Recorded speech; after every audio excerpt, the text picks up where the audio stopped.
আর এবারে 26 সাল আবার ঘেরাও করছে। যদিও গতবারে দু একটা সিট ছেড়ে দিয়েছিলাম, এবারে 7টা সিট জিতবো তো। কুচবিহারের 7টা সিট চাই।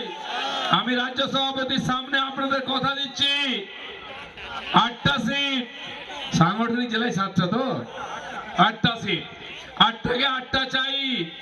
তাহলে এখান থেকে দুটো মন্ত্রী তো কমপক্ষে হবেই, ঠিক কিনা? নালে আপনারা এসে বলুন দাদা ওই ব্রিজটা হলো না, ওই রাস্তাটা হলো না, এইখানটা দিয়ে জল বার হয় না, ড্রেন নাই।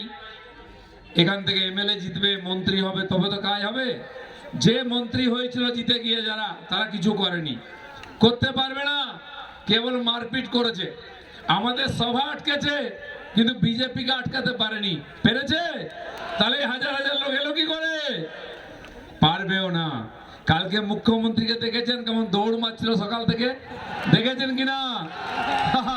সবে শুরু হয়েছে, এমন দৌড় হবে না, অলিম্পিকের দৌড় হবে।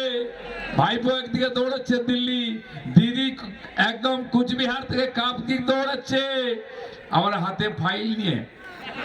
ছোটবেলায় স্কুল যেত, আমাদের মেয়েরা স্কুল যায় না, ঝুঁটি বেঁধে বগলে বই নিয়ে এরকম করে যায় না, ঠিক সেরকম দিদিমণি ছোটবেলার কথা মনে পড়লো। আমরা জানতাম পশ্চিমবাংলায় আছে চাল চোর, ত্রিপল চোর, রেশন চোর, 100 দিনের টাকা চোর, আবাস যোজনার বাড়ির টাকা চোর, জলের চোর, রাস্তার চোর, ফাইল চোর প্রথমবার দেখলাম, ঠিক কিনা? যখন টিএমসি খুব আন্দোলন করছে, সরকারে আসছে, রাস্তায় ছবি থাকতো সততার প্রতীক। দিদিমণি নীল পাড় সাদা শাড়ি পরে আছে, ছবি এখন দেখতে পান।